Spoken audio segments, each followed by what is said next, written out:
Thank you. Well, if it looks like an election budget, if it sings like an election budget, if Leo's choir cheers it like an election budget, well then it is an election budget. And as I listened today, I couldn't help feeling a sense of déjà vu. It was Minister Paschal Donoghue who was delivering the speech, but the voice that came through to me was our former Finance Minister, Charlie McCreevy. It was as though we were back in the good old days that we had foolishly thought to be banished forever. I wonder how that former minister is feeling today as he listened to Minister Donoghue performing as the head singer of a McCreevy tribute band, blasting out his golden hits, notably his top of the pop sensation, "When I Have It, I Spend It."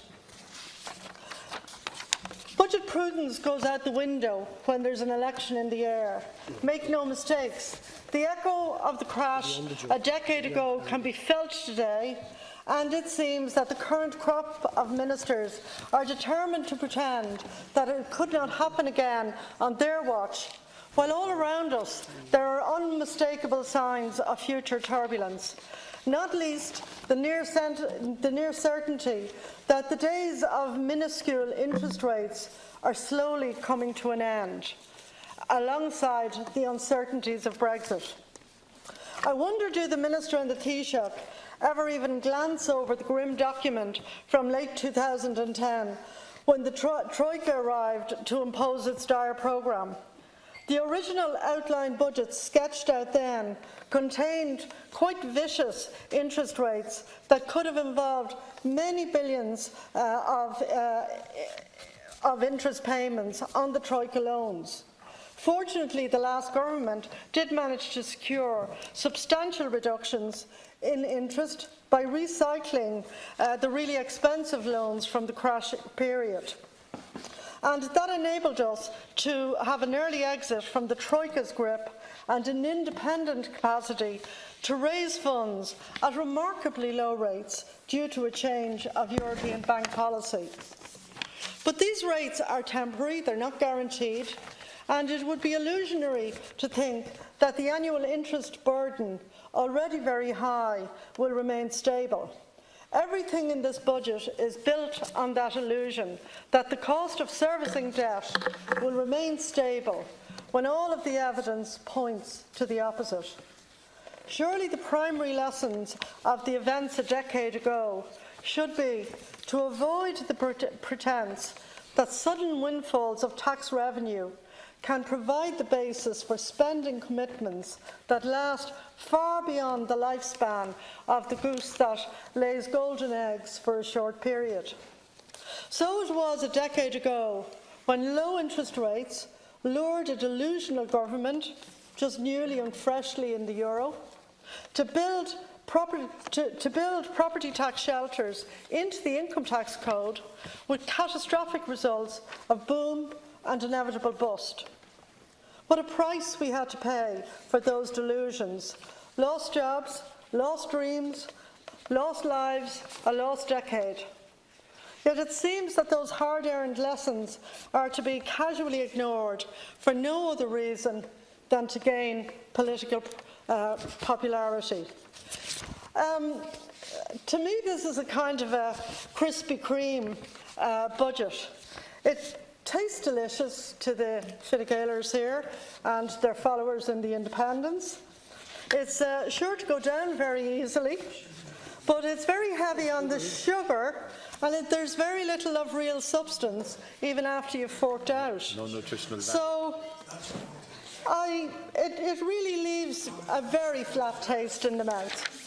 The Controller and Auditor General has done us a huge favour by highlighting the startling finding that some of Ireland's richest citizens, with net worth of 50 million, have a taxable income of less than the average industrial wage, with many paying income tax at a lower rate than the average taxpayer.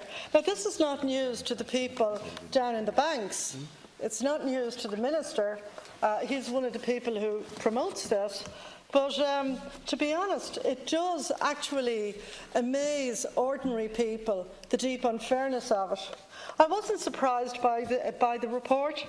When I hear lobbyists urge ministers like yourself, Minister, to have a low tax system, I know what they really mean is to have a no tax system for their clients while the rest of us pay. There was a similar outcry over a decade ago when my own research highlighted a scandalous situation where some people with declared income in excess of €1 million annually managed to reduce their tax bill to zero by the skillful use of the now notorious property tax shelters.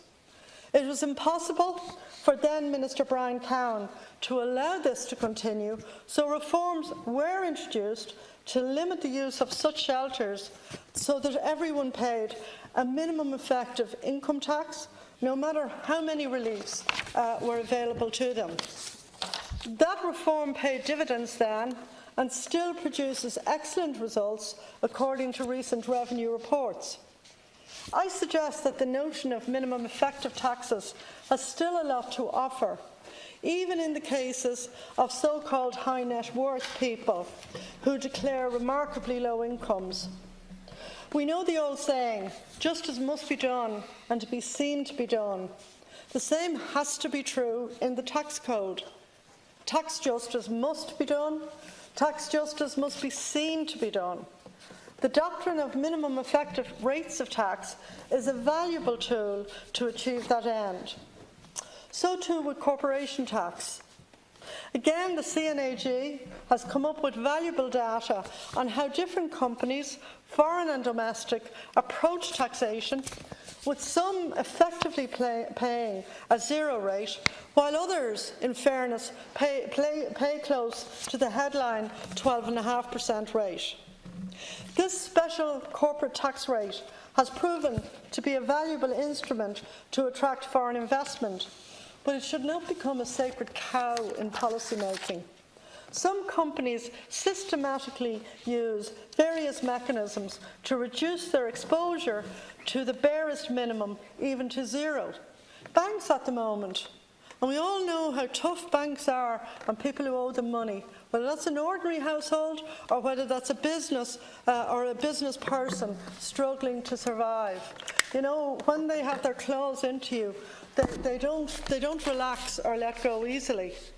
And yet these are the people who are currently sitting on a vast amount, certainly about 2.5, 3.5 billion of tax losses, which means that in a lot of cases, most of the big banks that our taxpayers bailed out at so much cost to every person in Ireland, and your minister read out some of them earlier, some of them will actually not pay any corporation tax, notwithstanding that they're now back in the money, and the bigger banks are earning profits annually now of over $1 billion.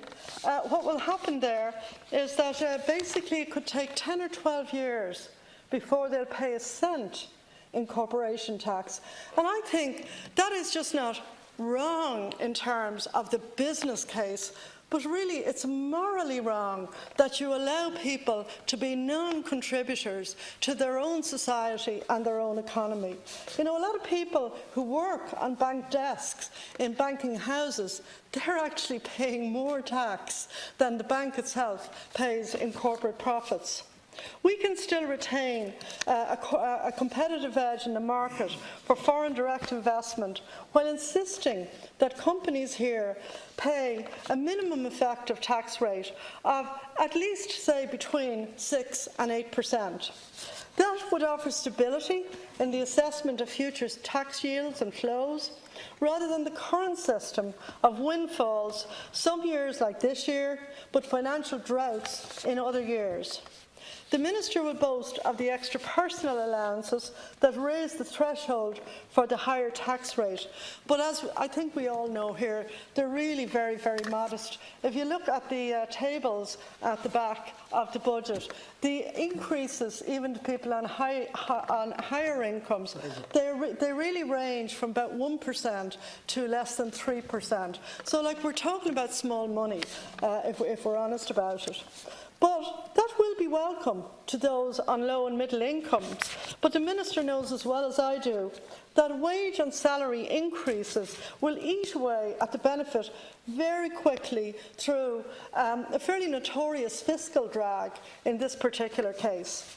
This happened last year as workers found that the share of their income that went on taxation actually increased despite last year's similar increases in allowances, because of course, as you know, Minister, lots of companies are paying an extra 2 or 3%, and that means that most workers next year are actually likely to pay more tax. Ministers should be careful in their boasts about lower tax. When reality bites, it leaves a sour taste. I want to comment on the health budget, that most voracious user of tax euros, a financial black hole if ever there was one.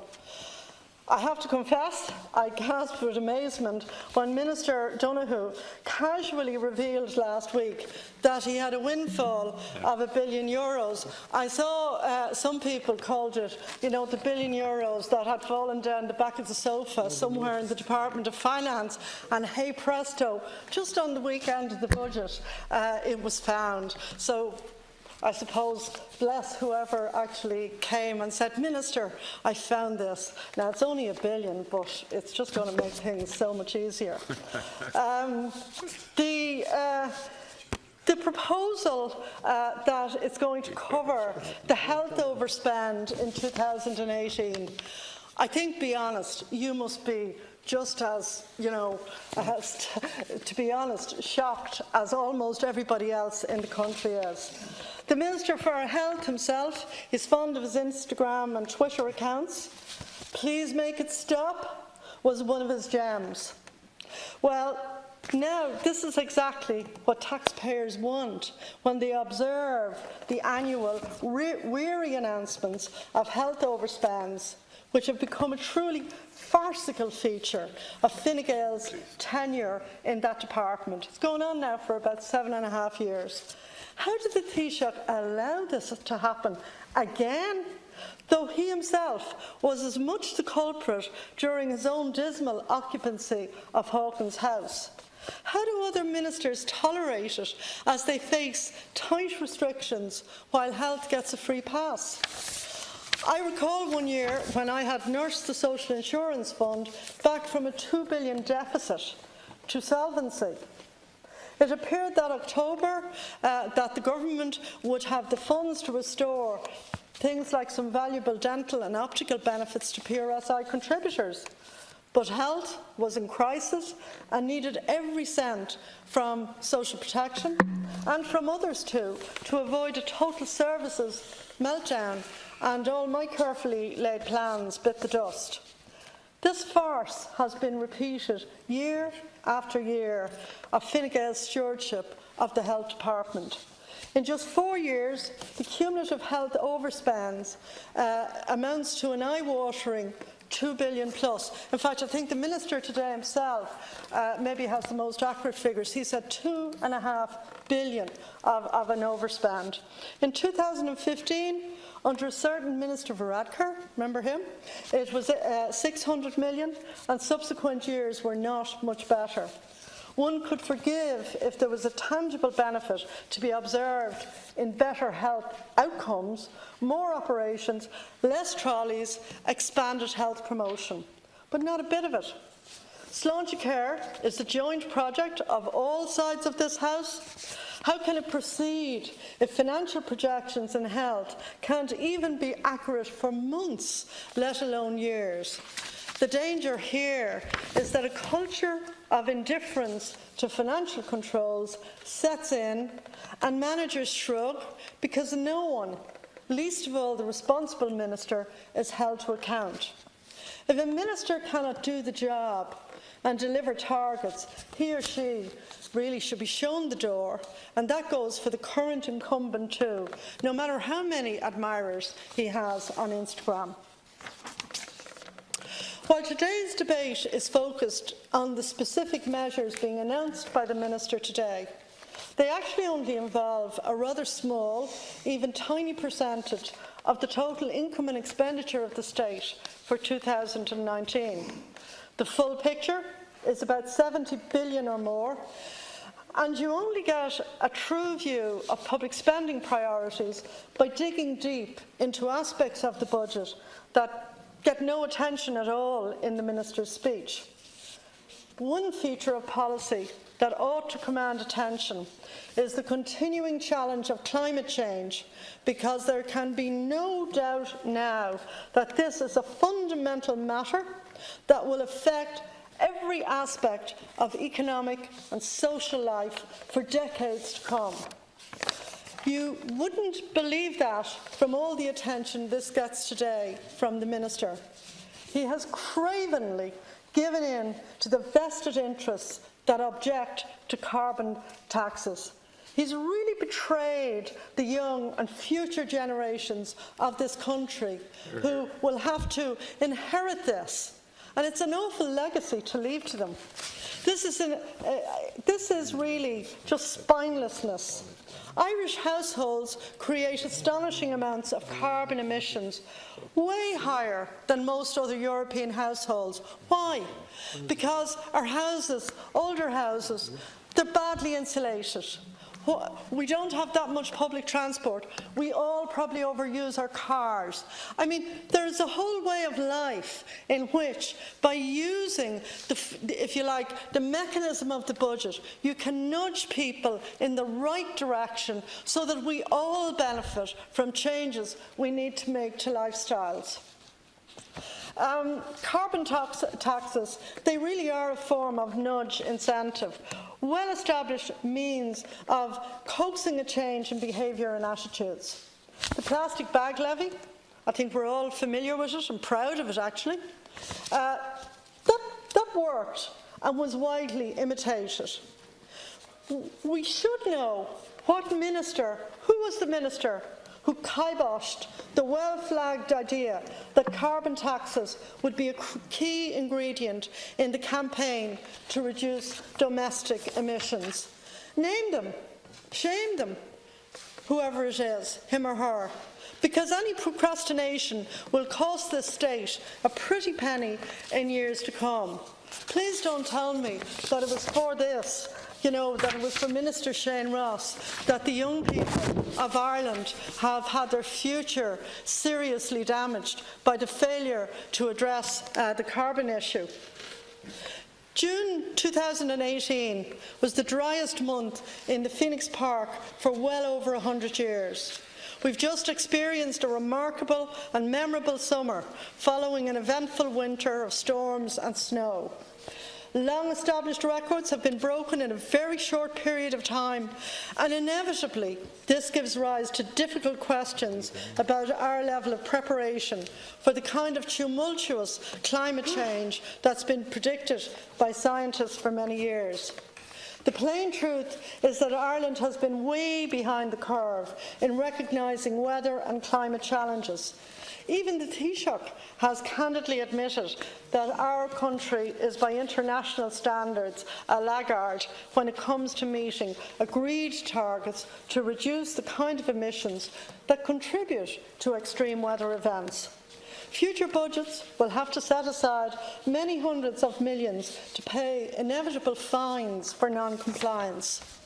It's true that the National Plan does commit substantial resources to dealing with the matter in future years, but I remain sceptical that any genuine sense of urgency exists to drive the necessary changes in all kinds of areas, from farming practices to transport. For example, we urgently need to fast-track the upgrade of water infrastructure, both to guarantee supply and to eliminate the shameful contamination of our beaches and rivers. Have 2018's events, the very dramatic weather events that we're all aware of, have they influenced the investment decisions in today's budget? I was glad that the Nobel Committee decided yesterday to recognise the groundbreaking work of two economists who have analysed the impact of climate matters on the world economy. By coincidence, the prizes have been awarded on the same day as the International UN Panel of Climate delivered its starkest forecast to date. With brutal clarity, it pinpoints the area where remedial action can be taken by governments acting both collectively and separately. Unfortunately, the gap between the work of scientists and economists on the one hand and politics and policy making on the other has widened rather than narrowed. The latest forecasts will fall on deaf ears in the current White House, but that should not hinder other countries, and the EU in particular, from pursuing policies on energy, food production and weather protection measures that recognise the importance of policy changes in this area. If anyone has doubts of the long-term impact of dramatic weather events, they should go to any coastal county in Ireland to see already at first hand what could be in store for this and future generations. My own constituency is not coastal, but it's part of Fingal, which is very definitely coastal. And any development plans for these districts have to recognise events like Storm Ophelia this time, how those storms can produce a lasting impact on the local environment. If you're to go out to any of the beaches in North County Dublin, like Portrane or Rush, or indeed go north of Balbriggan, like I was going this weekend with people to look at what had happened to the coast. In some areas, Minister, the beaches and the coastline have receded as much as 15 metres because of the very short period of Storm Ophelia and what it actually did to the coastline. I know that the National Plan has loads of flowery paragraphs about this challenge, and umpteen billions are allegedly earmarked to deal with it sometime between now and, I think, 2040. That's what, about 7 general elections away. Remember this, fine words, butter no parsnips. If there were to be a Nobel Prize for climate procrastination, I guess Donald Trump would obviously win, but this particular government might give him a run for his money. I want to just talk briefly about child benefit. For yet another budget, child benefit is being ignored. This is the 3rd year in a row, and not just Fine Gael, but obviously Fianna Fáil. This is an agreement between you. For most families in Ireland, child benefit has long been a valued addition to the family budget, helping to pay for food, clothes, shoes, and all the costs that come with babies and teenagers. Child benefit is currently paid at a rate of £140 per month per child. It's paid in respect of nearly 1.2 million children to over 620,000 families. It is paid regardless of whether parents are in work or out of work, whether we're talking about a couple parenting together or one parent looking after their children on their own. In Ireland, and I don't know, does Fianna Fáil or Fine Gael know this, in Ireland, rather unusually, the cost of rearing children is not recognised in the tax code. People know that an individual or a couple have tax allowances and tax credits, but not children. So, as a consequence, child benefit is our unique way as a state in recognising some of the costs of rearing children. I hope this government has not set its face on a policy to erode the value of this benefit. There are many working parents of modest incomes who greatly value its role in managing a family budget. And, you know, a lot of the focus, understandably, is on childcare costs being so very high. But let me tell people, mothers looking after and fathers looking after teenagers cost, think pairs of shoes and what you're talking about, you know, every couple of months for teenagers. The second one that I just want to mention briefly is, again, the government has ignored the domiciliary care allowance, which I think is just simply mean.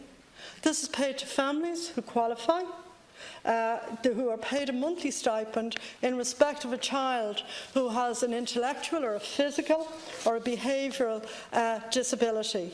And again, it's so special to the parents who work so hard to look after their special children. And again, as far as I can see, that monthly payment has been left untouched by both Fine Gael and Fianna Fáil in the current budget.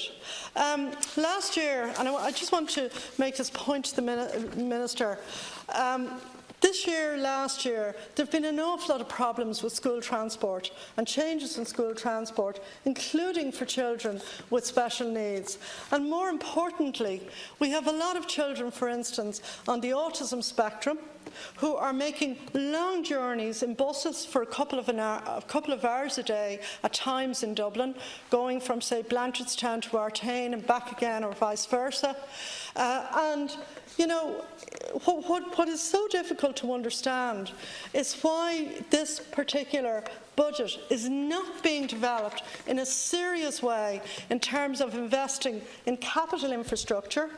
We have a lot of ASD units that have been developed. They're not suitable for every child who has these issues. So, for instance, in my own and the Taoiseach's constituency, there is no ASD special school. And I just want to use this opportunity to say that I think this is an area of education provision which sadly has been forgotten in this budget, but then education hasn't featured hugely in this budget.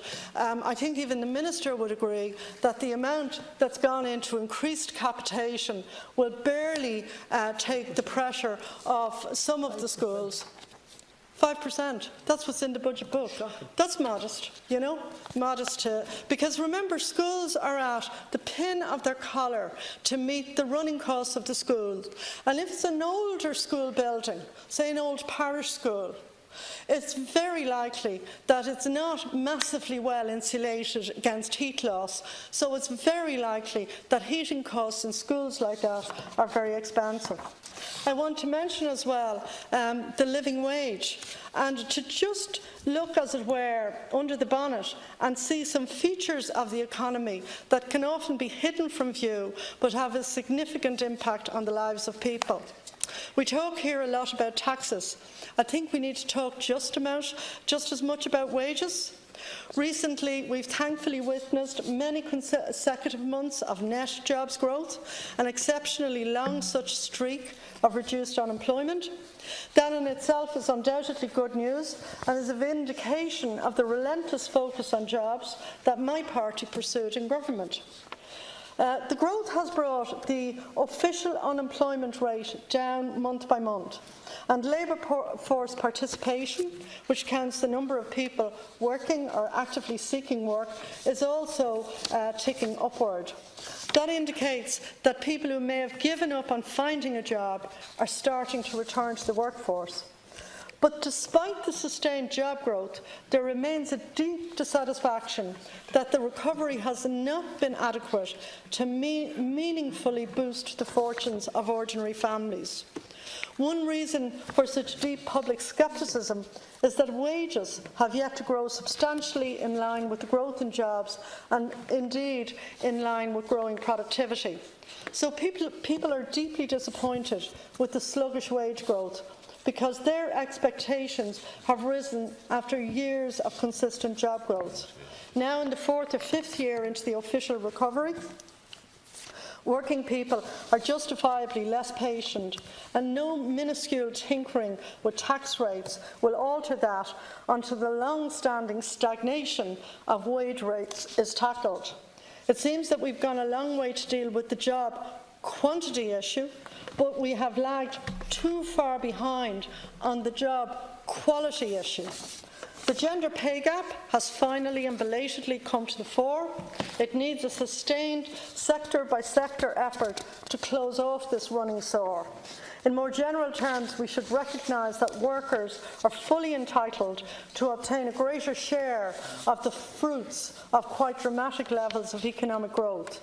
To ignore this is to tolerate ever greater and wider inequality and all the social disruption and strains such inequality brings. Interestingly, the IMF itself has come to recognise how inequality in incomes is now a serious barrier to economic progress in advanced economies. The evidence is stark. Excessive income inequality actually drags down the economic growth rate and makes growth less sustainable over time.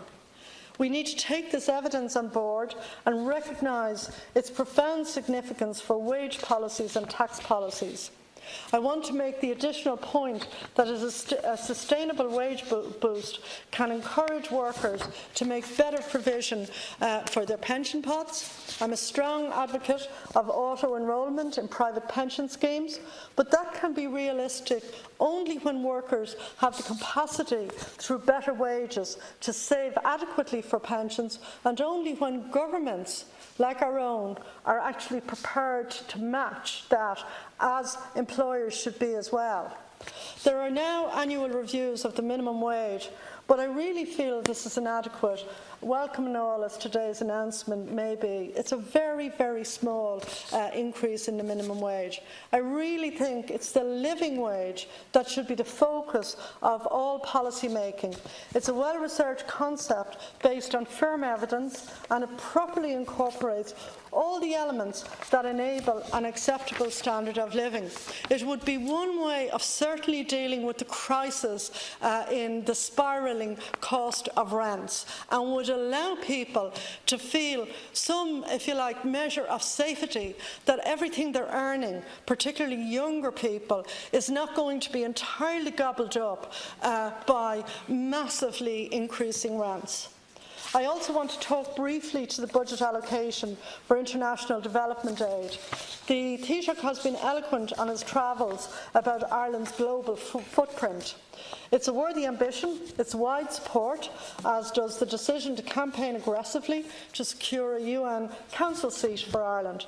It has to mean a lot more, though, than just Irish embassies right around the world. It has to also involve a critical look at the commitment to reaching the UN development aid target of 0.7% of GDP each year, and also to ensure that tax treaties cannot be abused to enable widespread corporate or individual tax evasion. The gradual move towards the 0.7% did have to be postponed during our painful retrenchment period, though many hundreds of millions were allocated annually, even in the worst of years. Last year, the cash allocation amounted to over 700 million. I know there's been a significant increase today of just over 100 million, but I think now is the time to set out a clear and obligatory timetable, lest our diplomats have to embark on their vote-seeking travels with one arm as long as the other. War, conflict and climate change have caused immense suffering. Famine, drought and population displacement. Over 128 million in 33 countries are currently in need of urgent humanitarian assistance, and over 65 million people have been displaced from their homes by war and conflict. I worked myself in Tanzania with Irish Aid, with APSO, for a number of years, and I went back there last year on a private visit. I had the opportunity to spend some time visiting some very innovative and interesting projects financed by Irish Aid, and therefore by all the taxpayers in Ireland. Some of these involve very modest financial contributions, but do excellent results in health care and other fields. There's a marked improvement, for instance, in the treatment and prevention of malaria in Africa, so too with childhood TB and polio. And for instance, from women in Africa who have had a difficult and medically dangerous delivery, very often on their own, or with an ill-trained birth attendant, they often suffer subsequently from a really dreadful condition called fistula, which can often render them, after childbirth, when they may have lost the baby, it may render them as well completely incontinent. I'm glad to say that Irish Aid is funding operations for women affected and transforming their lives, where previously they have basically been shunned and separated from their families and communities because of the disaster that befell their pregnancy. So we are doing very good work, particularly in Africa. So as GDP increases at a steady pace, so too must Ireland's aid budget. If Ireland boasts of some eye-catching economic growth figures, then it follows automatically that the aid budget must increase correspondingly, both in cash terms and the percentage of GDP also. So it means that our aid budget will relatively quickly hit €1 billion annually. I recognise that this is no easy task and will require careful planning and financial management to secure value for money and good outcomes for the people and the communities most in need. Good governance and independent oversight are always important, especially when budgets increase rapidly. Apart from the moral issues involved, there are definite practical and political advantages for this country to have a more active role in this area. All budgets, to some extent, are political statements. This one, I think, takes the biscuit as one of the most nakedly political and election budgets I've experienced in my time here. Every sentence is designed to secure party advantage more than any other purpose. But, you know, those who don't learn from history are doomed to repeat it. Unfortunately, in Ireland, it's people who will pay the price. And when I saw the timid measures in the budget to support, you know, the long-cherished concept in Ireland of people being able to buy their own home, you know, a plumber, say, married to a hairdresser, you know, until about 10 years ago, it was absolutely expected that people with steady jobs and incomes could actually look forward to purchasing their own home, either new or second-hand. A nurse married to a guard, similarly, 2 teachers married to each other. That is all under this government, under Fine Gael. It's slipping away from us, and yet it's a cornerstone of our social structure. And when I saw nothing much at all done for people like that, but instead a smallish but still significant tax break for private landlords, I wonder, you know, is this government looking at the housing problem through the wrong lens? I called around to the O'Devany Garden site the day before yesterday, because for 12 years now, since this government came to office, every other week the Taoiseach even has been down to have photos taken with Minister Donoghue on the site. Now, I can report a little bit of progress.